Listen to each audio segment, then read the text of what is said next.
Hello students, welcome to medchalbuddy.com video classes. Today we'll discuss ninth class physical science chapter 3 laws of motion.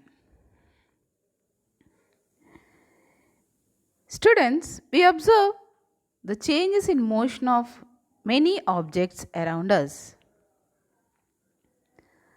like fruits falling from a tree, moving ball and a moving bicycle. And you learned the concepts of velocity and acceleration in your previous chapter, motion. Philosophers of ancient world were very much interested in the study of motion.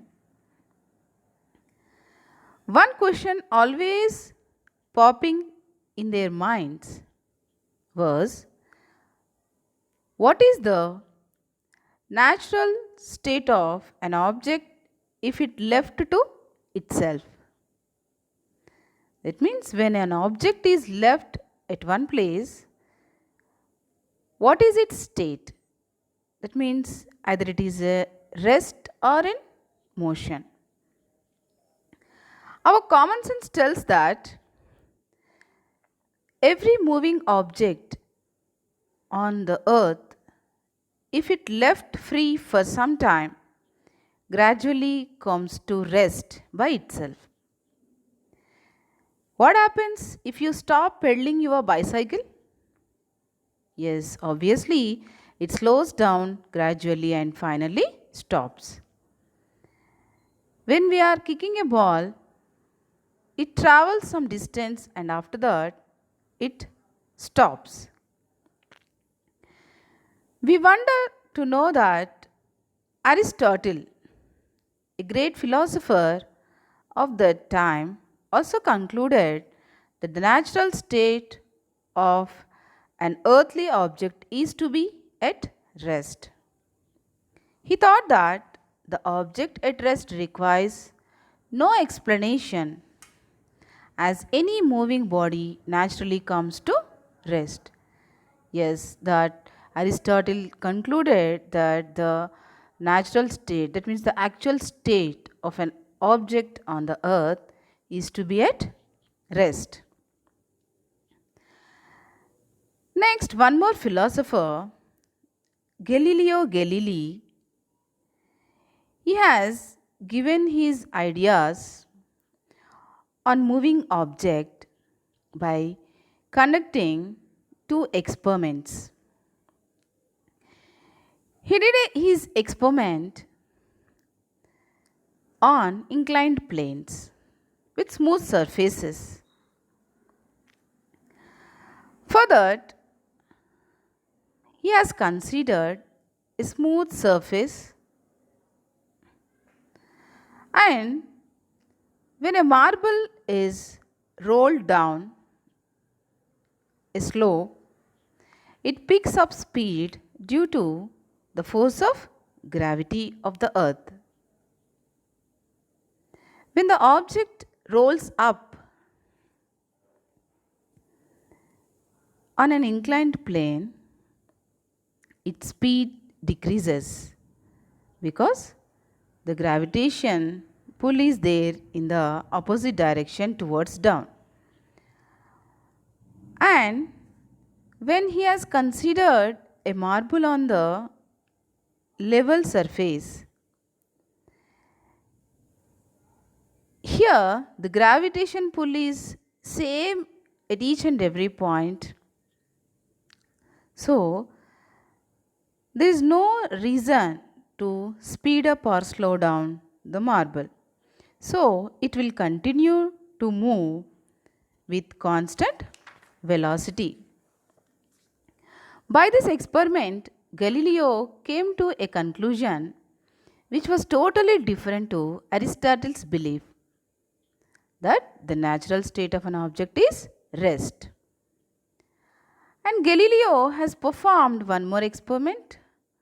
For that, he has considered an inclined plane. And he has considered a marble on that.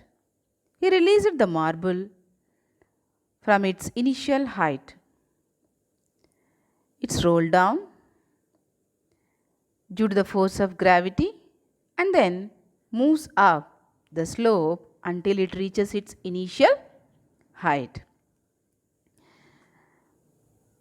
Same height it will be.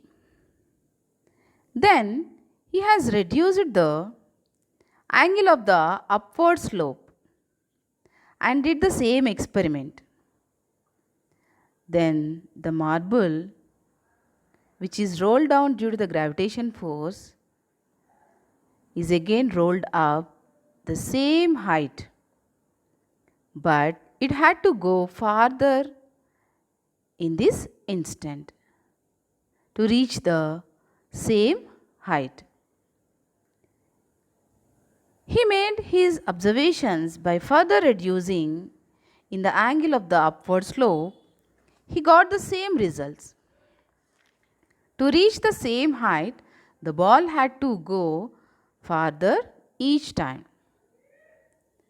Then finally, he has considered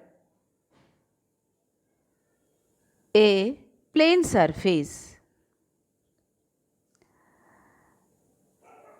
Then he has rolled a marble on the slope at certain height.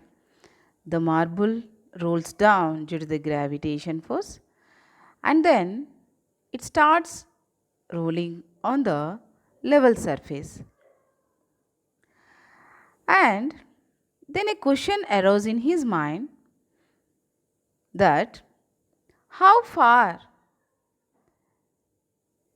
must it have to move to reach the same height if it has no slope to go up?